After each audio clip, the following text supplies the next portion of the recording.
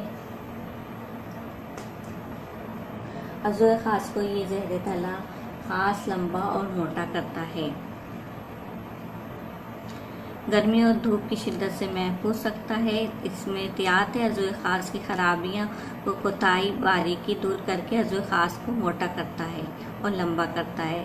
ये बहुत ज़बरदस्त मर्दों के लिए एक ज़हरी तला तेल का। मेरे चैनल को ज़रूर सब्सक्राइब कर लीजिए और इसको टेस्ट ज़रूर कीजिएगा जो मैंने आपको बताया है। अगली वीडियो के लिए मुझे इजाज़त दें। अल्लाह हाफ़िज़।